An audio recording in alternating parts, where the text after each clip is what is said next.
Good morning, student. In this video lecture, we are proceeding the translocation of water in plant, which is also called as ascent of sap. In the last video lecture, we had discussed about the vital theory and some aspect of the root pressure. Now in this lecture, we are dealing with the more detail about the root pressure theory and the transpiration pull theory. Root pressure theory was first proposed by the scientist Joseph Priestley, and the term root pressure was given by Stephen Hales. Stephen Hales, also known as father of plant physiology. तो बच्चों याद रखिएगा कि theory propose किया था Priestley ने और term root pressure was given by Joseph Priestley and the definition of root pressure was given by the scientist Stocking. Definition दो तीन अलग अलग साइंटिस्ट लोगों ने प्रोपोज किए, लेकिन most appropriate definition of the root pressure was propose by Stocking. Now what about the root pressure? Root pressure is the positive hydrostatic pressure which is created in the cells of root during absorption of the water. Last lecture में हम लोगों ने TS of root study किया था. तो suppose this is the epidermis of region of maturation. Okay, just below this epidermis, loosely arranged parenchymatous cells are present, and these cells are referred as cortical cells. Okay, at the inner side of cortical cells, another continuous layer of the cell is present which is called as endodermis, and within the endodermis pericycle cells and xylem phloem are present. Root hair is an extension of epidermal cell. So let us consider this is the extended part of epidermal cell which is so called root hair. When this root hair absorb the water, देखिए थोड़ा सा ध्यान दीजिए क्योंकि हम अभी इसको अलग नजरिए से अलग एंगल से स्टडी कर रहे हैं. So when Symplast pathway is taking place, there are two pathway for movement of water from soil up to the xylem. इस सॉइल से जाइलेम तक पहुंचने के लिए वाटर के पास में दो पाथवे होती है, apoplast and symplast. Through the apoplast water is reaching up to xylem by intercellular spaces, but we are dealing with symplast. In symplast pathway water enters in the cortical cytoplasm, cortical cells cytoplasm one by one, and finally water is reaching just before the endodermis, and for crossing the endodermis water again enter in the passage cells. endodermis के जितने भी cells हैं इनमें maximum cell Casparian strip से coat होते हैं, मतलब suberin material से जो कि वैक्सी नेचर से बनी है, और वो जो कैस्पिरियन स्ट्रिप्स हैं वाटर को क्रॉस होने की परमिशन नहीं देती क्योंकि कैस्पिरियन स्ट्रिप हाइड्रोफोबिक नेचर की है. लेकिन उन्हीं कैस्पिरियन स्ट्रिप के दरमियान कुछ एंडोडर्मल सेल ऐसे भी होते हैं जिनके पास वैक्सी लेयर यानी कि कैस्पिरियन स्ट्रिप नहीं होती है. वो सेल पैसेज सेल कहलाते हैं जो विदाउट कैस्पिरियन स्ट्रिप्स हैं, और पैसेज सेल वाटर को ट्रांसपोर्ट होने की परमिशन इजीली दे देते हैं, तभी वाटर एंडोडर्मिस को क्रॉस करके जाइलेम तक पहुंच पाता है. ओके, तो रूट प्रेशर हम डिफाइन कर रहे थे. Root pressure is a positive hydrostatic pressure. Positive pressure means the pressure which is responsible to push the water. देखिए फोर्सेस दो टाइप के होते हैं, एक पुल और एक पुश. अगर किसी चीज को हम अपने से दूर ढकेलते हैं तो उससे पुश कहते हैं, और अगर किसी चीज को हम अपनी तरफ खींचते हैं तो उससे पुल कहते हैं. कॉर्टिकल सेल में वाटर के एंट्री की वजह से जो हाइड्रोस्टैटिक प्रेशर क्रिएट हुआ, यानी वाटर का प्रेशर, वो प्रेशर वाटर को दूसरे सेल की तरफ पुश करता है, इसे कहेंगे पॉजिटिव हाइड्रोस्टैटिक प्रेशर। तो in the cortical cell which pressure is created? Positive hydrostatic pressure. तो हम यहां पे एक एक कंसेप्ट लिखते हैं। पॉजिटिव हाइड्रोस्टैटिक प्रेशर यानी वाटर का pressure, positive hydrostatic pressure created in root sales.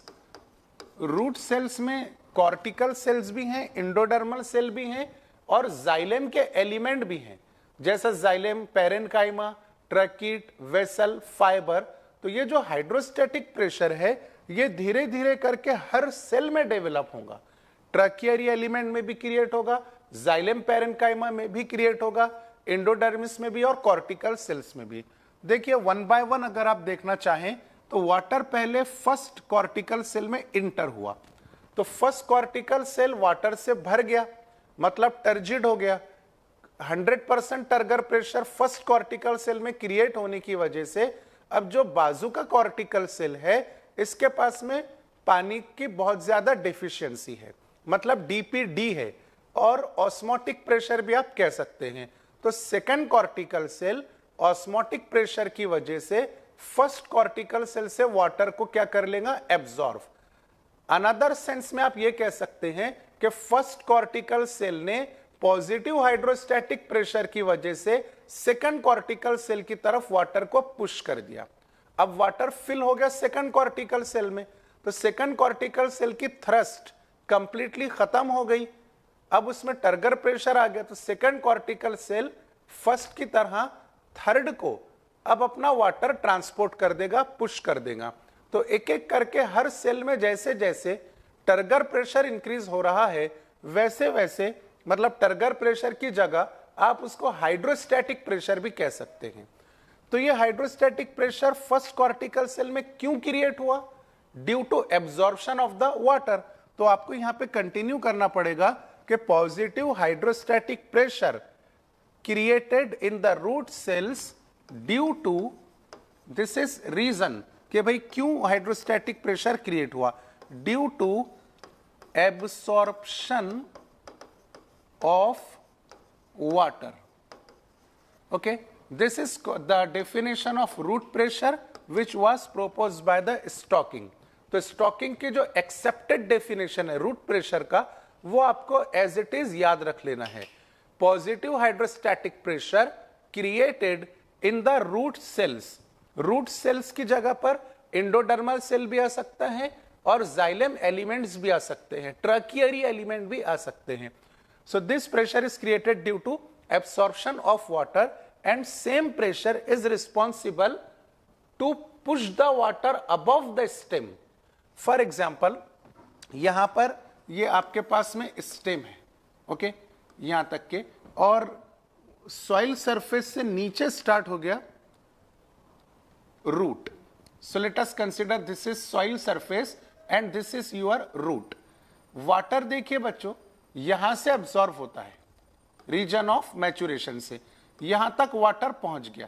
अब ये जो वाटर का मूवमेंट है जो नीचे के डायग्राम में मैं शो किया हूं, this is continuous movement of the water, यानी वाटर रुकेगा नहीं, कंटिन्यूअसली रूट हेयर में आता जाएगा मॉलिक्यूल बाय मॉलिक्यूल या ड्रॉप बाय ड्रॉप, और फिर आगे आगे बढ़ता चले जाएगा। कंटिन्यूअसली वाटर जाइलेम तक के पहुंच रहा है। अब एक वक्त ऐसा आएगा कि जाइलेम में पूरा कंप्लीटली वाटर फिल हो गया। जाइलेम का जितना कैपेसिटी था वाटर स्टोरेज का, वो कैपेसिटी कंप्लीटली फुल हो गया, फिर भी वाटर आना शुरू है।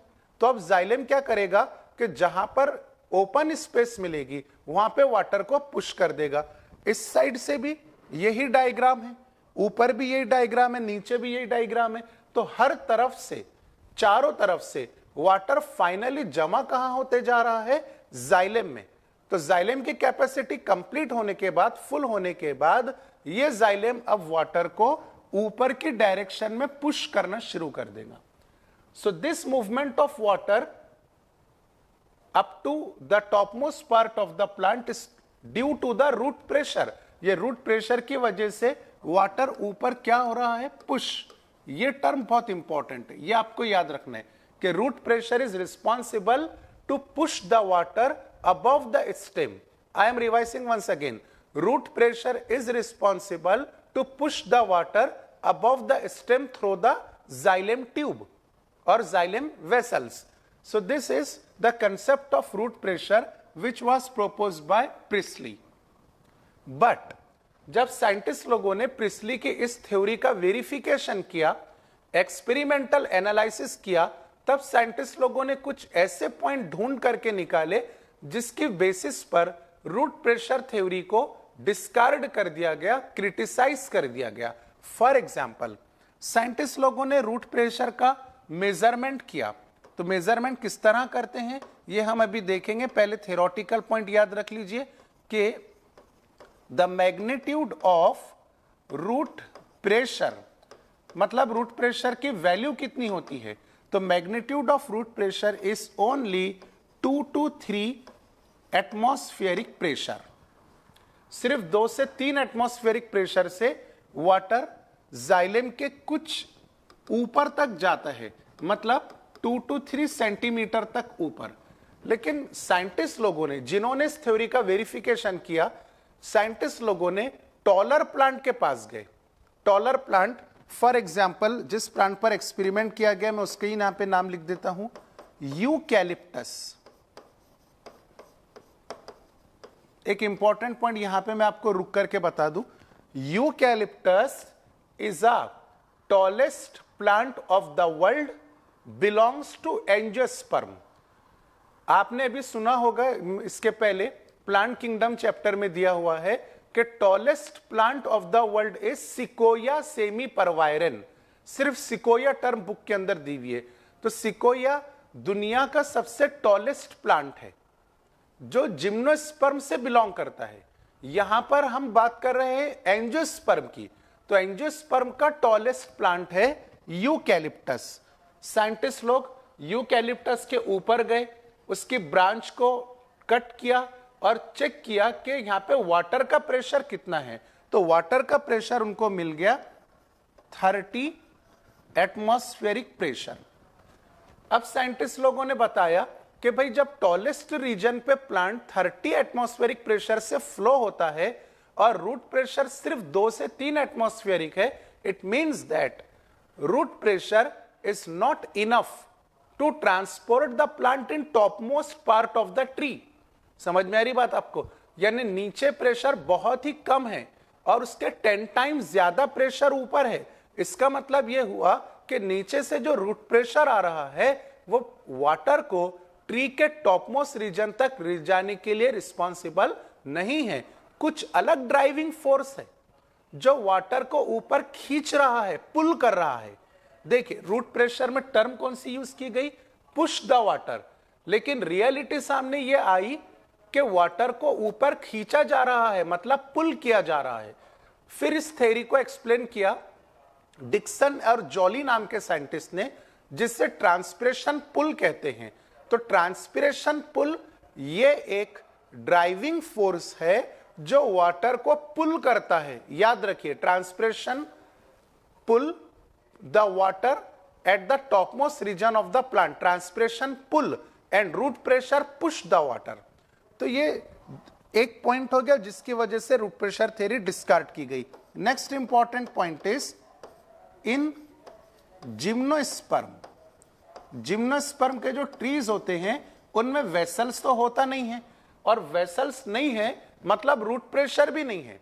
रूट प्रेशर की वजह से ये जो वाटर की अपवर्ड मूवमेंट हो रही है, प्रिस्ली साहब ने बताया कि रूट प्रेशर की वजह से वाटर जो ऊपर जाता है वो सिर्फ वेसल्स के अंदर से ऊपर जाता है, और जिम्नोस्पर्म में वेसल्स नहीं है, तो फिर रूट प्रेशर क्रिएट होने का सवाल ही पैदा नहीं हुआ।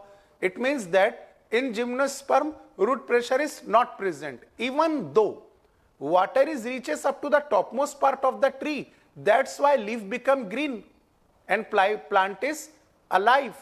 That's why this theory get discarded due to root pressure is not present in the gymnosperm means due to these three important criticized point.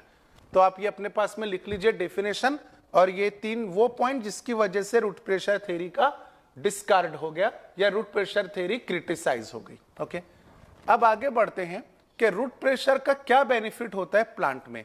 तो बच्चों मैं यहां पे पॉइंट लिख देता हूं आपको. The most important contribution of root pressure, most important contribution of root pressure. ये सब ऑब्जेक्टिव पॉइंट्स मैं बोर्ड के ऊपर लिख रहा हूं जिसके एग्जाम में पूछने के ज्यादातर चांसेस होते हैं.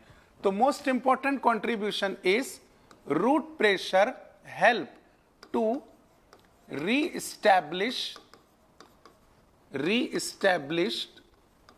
The continue chain of the water molecule, continue chain of water molecules in the xylem. Xylem means more specifically in the vessels, क्योंकि वेसल की कंटिन्यू ट्यूब होती है जिसके थ्रू वाटर ऊपर जाता है. अब ये पॉइंट मैं एक्सप्लेन करता हूं यहां पे. कई मर्तबा क्या होता है कि for example this is your vessel. Okay, इस वेसल में से ऊपर मूव हो रहे हैं ये सब वाटर मॉलिक्यूल्स. तो कई मर्तबा बच्चों क्या होता है कि वेसल्स के अंदर वाल जो है वेसल की लॉन्जिट्यूडनल वाल, इस लॉन्जिट्यूडनल वाल में बारीक बारीक गैप्स होते हैं. इन गैप को कहते हैं पिट्स. तो पिट्स के थ्रू वाटर मॉलिक्यूल वेसल से बाहर निकल जाते हैं जिसकी वजह से वेसल्स में एयर बबल प्रिपेयर होने के चांसेस होते हैं. और अगर एयर बबल ट्यूब के अंदर आ जाता है तो वाटर फिर ऊपर फ्लो नहीं हो सकता है. इसका एक सिंपल एग्जांपल मैं आपको देता हूं. जब आपने स्लाइन किसी पेशेंट को लगा हुआ देखा होगा तो कई मर्तबा ये होता है कि स्लाइन रुक जाती है क्योंकि ट्यूब के अंदर एयर बबल आ जाता है. फिर हम डॉक्टर को या नर्स को बुलाकर लाते हैं, वो नर्स जेल को निकाल करके एयर बबल को पहले पास आउट करता है और फिर कंटिन्यूअसली स्लाइन फ्लो होना शुरू होगा और फिर वो स्लाइन को पेशेंट को इंजेक्ट कर देते हैं. तो एयर बबल की वजह से लिक्विड का मूवमेंट रुक जाता है. यहां पर वेसल्स का जो कॉलम है, आपका ट्यूब है, उसमें बारीक बारीक छेद हैं जिसे पिट्स कहते हैं, PIT पिट्स. और इन पिट्स के थ्रू वाटर मॉलिक्यूल अगर एग्जिट हो गया तो यहां पर बन जाएगा एयर बबल, और एयर बबल वाटर को ऊपर मूव नहीं होने देगा. वाटर की मूवमेंट स्टॉप हो जाएगी तो प्लांट के ऊपर का जो पार्ट है वो ड्राई हो जाएगा ना, उसको पानी नहीं मिल पाएगा, उस पार्ट की विल्टिंग हो जाएगी, प्लांट के डेथ होने के चांसेस हैं. तो उस समय क्या होता है कि रूट प्रेशर फोर्सफुली वाटर को ऊपर पुश करता है जिसकी वजह से ये जो कंटिन्यूएशन मॉलिक्यूल्स का टूट गया, जो मॉलिक्यूल बीच में से बाहर निकल गए, पीछे के मॉलिक्यूल स्पीड में आके उनको ज्वाइन कर लेते हैं. इसे कहा जाएगा reestablishment of water column. Reestablishment of water column is contributed by the root pressure. Okay, next important thing, एक पॉइंट तो यहां पे अपना क्लियर होता है कि majority of the water which is transported at the topmost part of the plant is due to transpiration, not due to the root pressure. Okay, तो यहां पे मैं पॉइंट मेंशन कर देता हूं. Major amount of SAP at the topmost part of the plant, topmost part of plant is transported by the process of transpiration. और transpiration water को क्या करता है, पुल. तो ये थ्योरी का नाम है, transpiration pull. Not by root pressure. ये एकदम क्लियर कट पॉइंट आप याद रख लीजिए कि जो बड़े बड़े दरख्त होते हैं, टॉल ट्रीज होते हैं, उनमें टॉप लेवल तक वाटर को कंडक्ट करने के लिए, वाटर को टॉप लेवल तक ट्रांसपोर्ट करने के लिए ट्रांसपिरेशन पुल रिस्पॉन्सिबल होता है, रूट प्रेशर रिस्पॉन्सिबल नहीं होता है. Root pressure is responsible only up to certain height. अब रूट प्रेशर का मेजरमेंट किस तरह से करते हैं, जैसा मैं पिछली स्लाइड में आपको बताया कि साइंटिस्ट लोगों ने देखा कि भाई रूट प्रेशर सिर्फ 2 से 3 एटमॉस्फेरिक प्रेशर पे होता है। तो how can you determine the root pressure? Let us consider in this part of the board, take a very small herbaceous plant. herbaceous plant यानी ऐसा प्लांट जिसके स्टेम ग्रीन कलर का है और वीक स्टेम है, कमजोर स्टेम है। इस प्लांट का जो स्टेम है इसको स्टंप भी कह सकते हैं।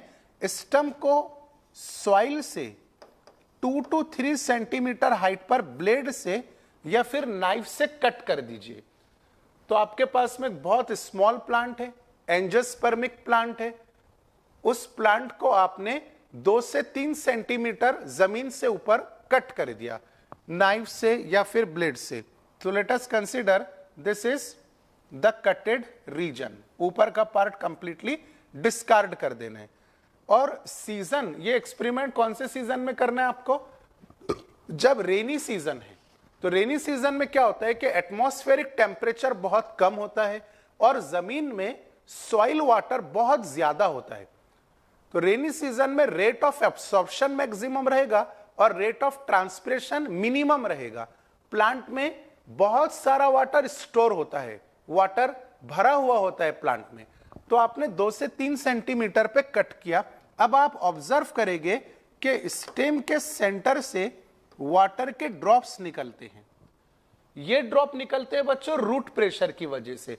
अब आप यहां पर रबर का पाइप लगा दीजिए, रबर ट्यूब लगा दीजिए और इसको कनेक्ट कर दीजिए इंस्ट्रूमेंट से जो प्रेशर मेजर करता है, बैरोमीटर से कनेक्ट कर दीजिए। तो बैरोमीटर, ये पाइपलाइन से एक एक ड्रॉप आगे बढ़ता जाएगा।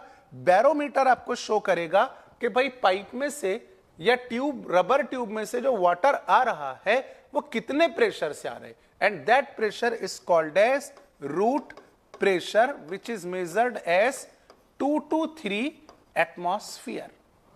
Okay, point number 1। तो ट्यूब से आने वाले वाटर का आपने एक तो रूट प्रेशर मेजर कर लिया।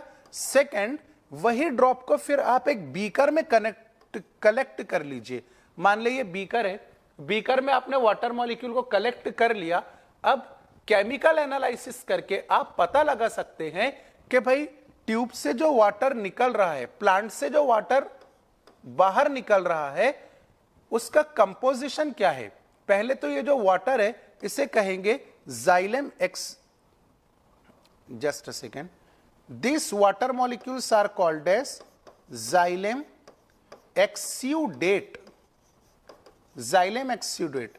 तो जाइलम एक्स्यूडेट का आप कंपोजिशन पता कर सकते हैं कि भाई जाइलम से जो वाटर फ्लो हो रहा है या जाइलम के ट्यूब में से जो वाटर जा रहा है उसमें कौन से इनऑर्गेनिक या ऑर्गेनिक केमिकल प्रेजेंट है। So that is called as exudate of the xylem and its constitute you can determine by using the same experiment.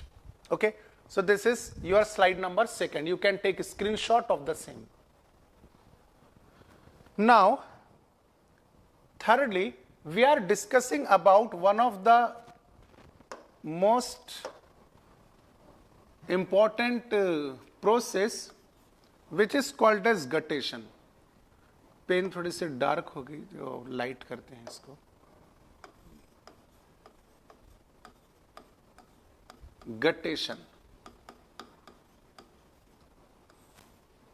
For example, this is our angiospermic plant which consisting on 3 vegetative organs: root, stem and leaves. Okay, root absorb the water up to xylem.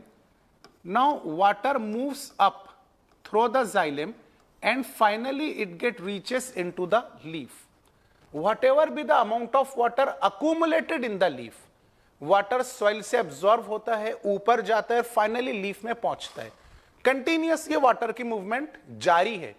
जब water leaf में जमा हो जाएगा, accumulate हो जाएगा, तो 98 to 99% water atmosphere में evaporate हो जाता है by the process of transpiration. This is our point number 1. Okay, So what is transpiration? Evaporation of water from the leaves or from aerial part of the plant. एक एक word को ध्यान से देखिए. What is transpiration? Evaporation of water in the form of vapors. Vapors जो आपको दिखाई नहीं देते हैं, भाप की शक्ल में वाटर इवेपोरेट हो जाता है लीफ से. और ट्रांसपिरेशन के लिए जो सेल्स रिस्पॉन्सिबल हैं उन सेल्स को कहा जाता है स्टोमेटा. तो स्टोमेटा सेल के थ्रू ट्रांसपिरेशन होता है. And waters are evaporated in the form of vapours. Secondly, let us consider your plant is small heighted. ये छोटा सा प्लांट है, वो ट्री हो सकता है, लार्जर प्लांट हो सकता है. अब इस स्मॉल हाइटेड प्लांट को हम लोग ऑब्जर्व कर रहे हैं रेनी सीजन में. रेनी मतलब बारिश का सीजन.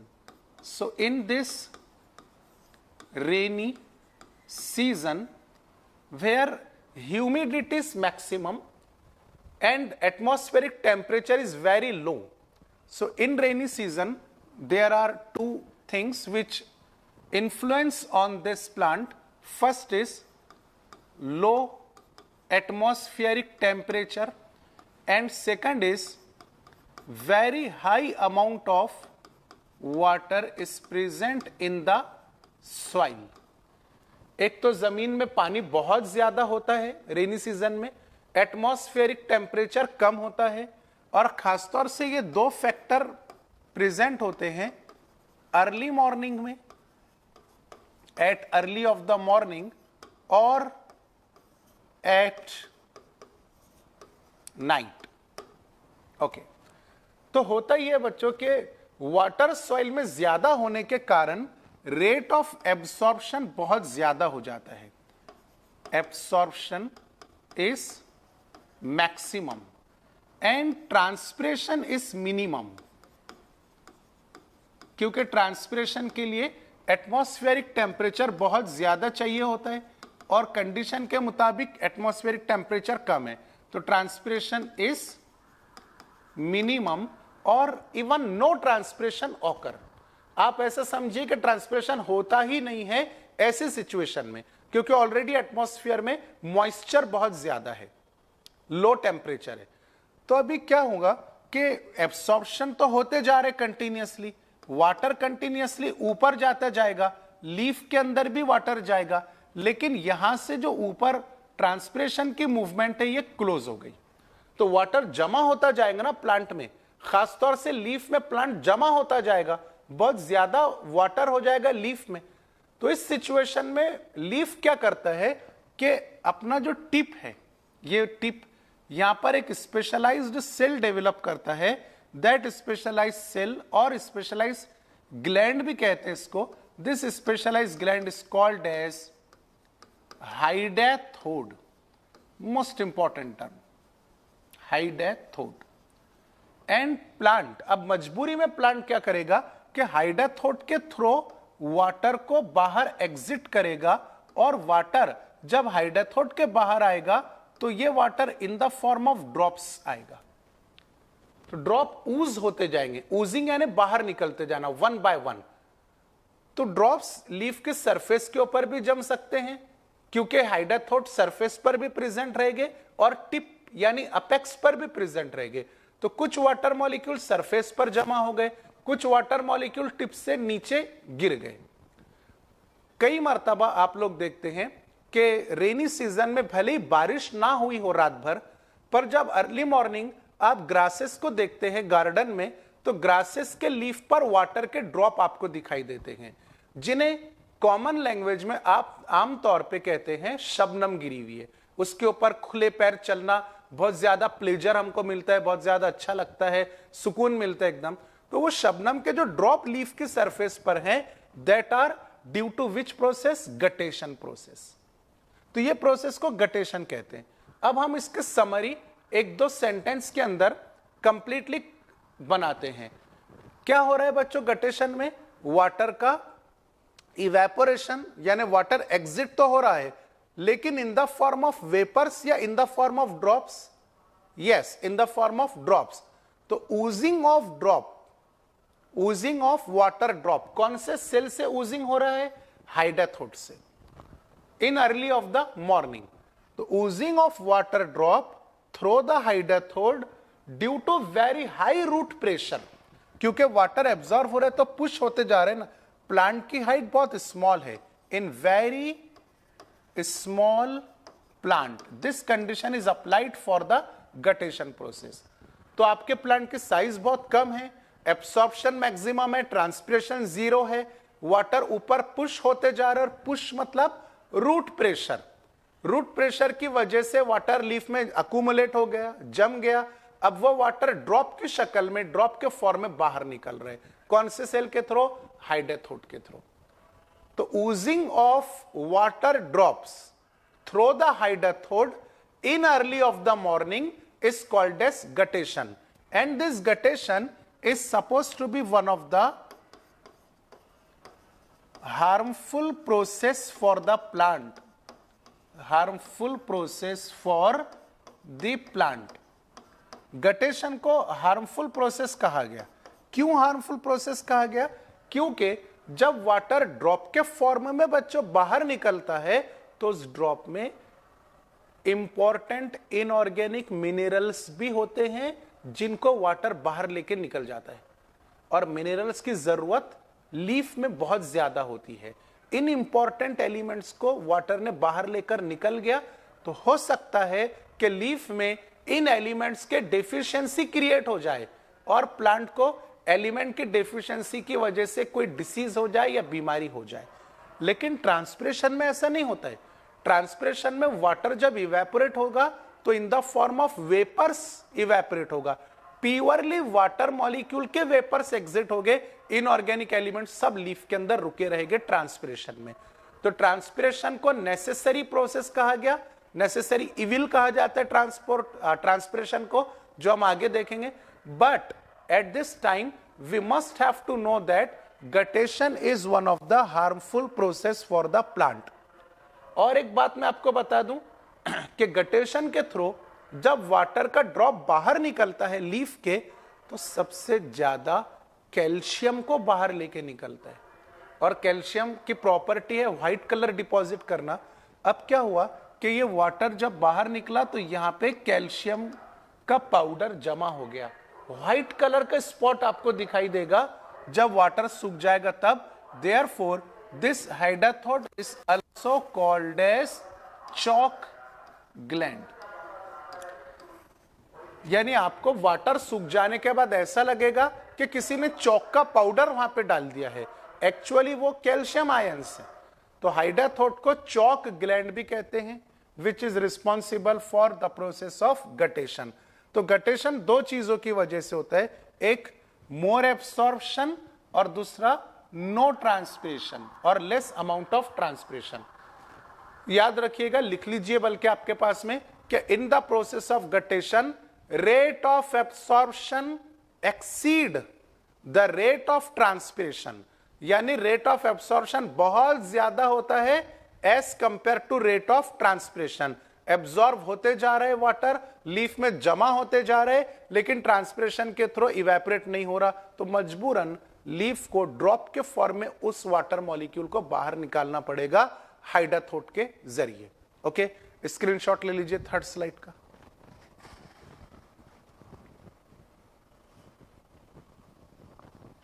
ओके, तो this is all about the root pressure theory, guttation and hydathodes. Now we are moving to the next theory that is called as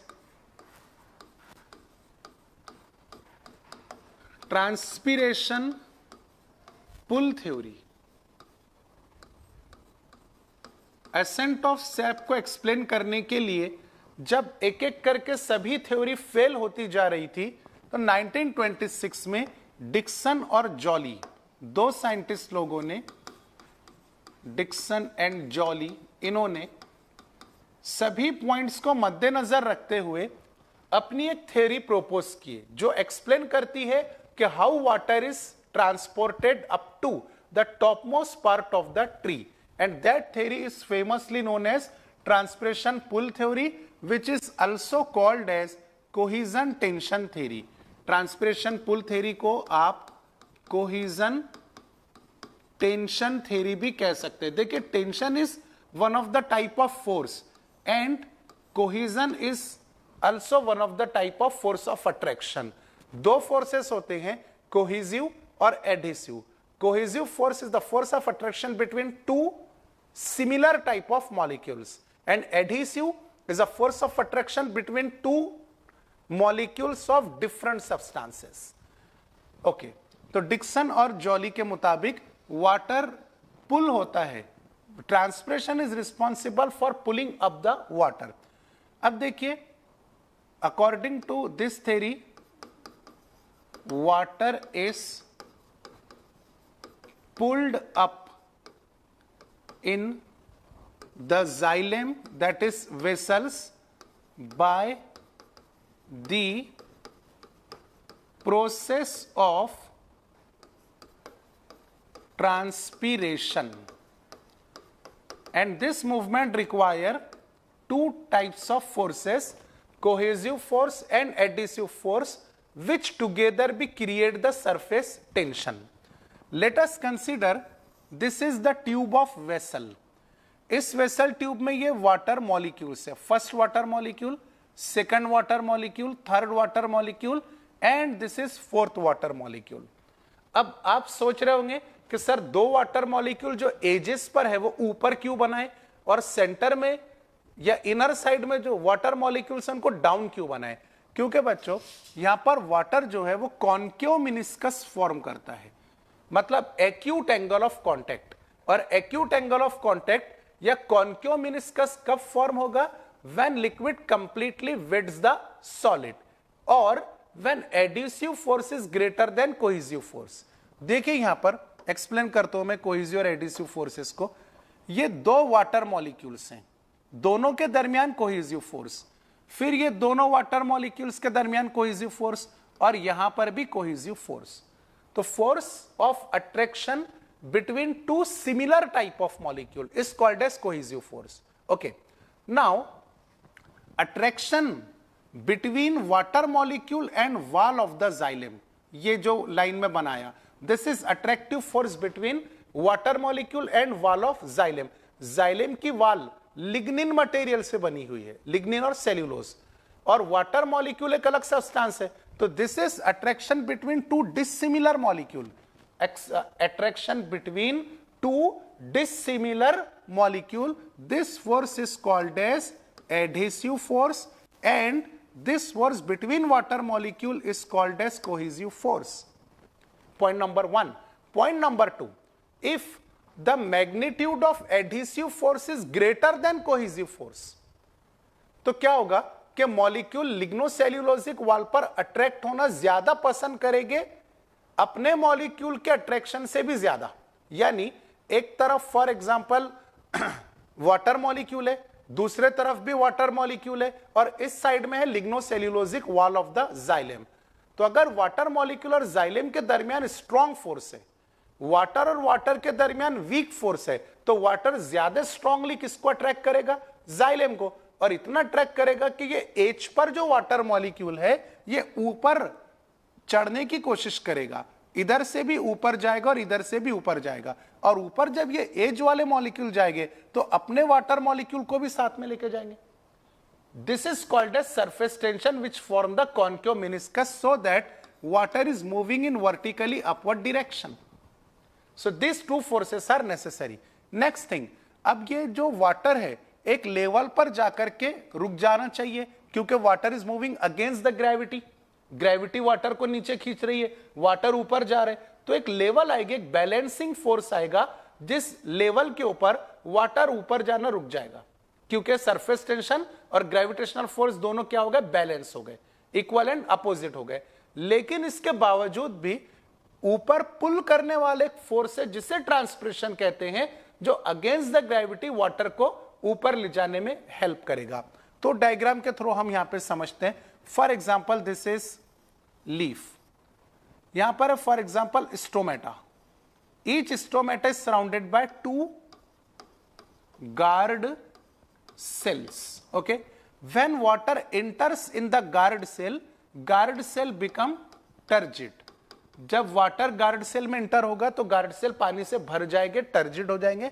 and whenever guard cell become turgid, then stomatal pore. Pore का मतलब होता है बच्चों whole, एकदम बारीक सुराख, जिसको मैं मार्क कर रहा हूं, जरा ध्यान से देखिए. ये स्टोमेटल पोर है. This is the pore of stomata. तो when this two guard cell become turgid, then pore of stomata get open. और जब पोर ओपन हो जाएगा तो इस स्टोमेटा के नीचे बहुत सारे मेसोफिल सेल्स हैं, इंटरसेल्यूलर स्पेस है. तो मान लीजिए ये वाटर मॉलिक्यूल्स हैं इंटरसेल्यूलर स्पेस में, और इसके नीचे से जाइलेम का ट्यूब है, जिसे आप मिडरिप कहते हैं मॉर्फोलॉजिकली. ओके, तो मिडरिप से वाटर कंटिन्यूअसली आ रहा है. कुछ वाटर मेसोफिल सेल ने अब्सॉर्ब कर लिया, कुछ वाटर डिफ्यूज होकर के इंटरसेल्यूलर स्पेस में चले गया. अब स्टोमेटल पोर ओपन होता है तो ये सारा वाटर जो इंटरसेल्यूलर स्पेस में है, ये स्टोमेटल पोर से होता हुआ लीफ के बाहर चले गया, एटमॉस्फेयर में चला गया. अब एटमॉस्फेयर में चला गया तो जाइलेम का जो ट्यूब है ये फिर वाटर डोनेट करेगा, क्योंकि स्पेस खाली हो गई, वैकेंट हो गई. वैकेंट क्यों हुई भाई? क्योंकि वहां का वाटर एटमॉस्फेयर में चले गया, स्पेस वैकेंट होगी, जाइलेम ने फिर से वाटर दिया, फिर ऊपर चले गया वाटर, फिर वैकेंसी आ गई, फिर जाइलेम वाटर दे रहे. तो जाइलेम भी वाटर अपने पीछे से अट्रैक्ट करते जाएगा, पीछे से वाटर को बुलाएगा. इधर से वाटर लिया, इधर दिया, इधर दिया, फिर इंटरसेल्यूलर स्पेस में वाटर गया, इंटरसेल्यूलर स्पेस से वापस एटमॉस्फेयर में चला गया.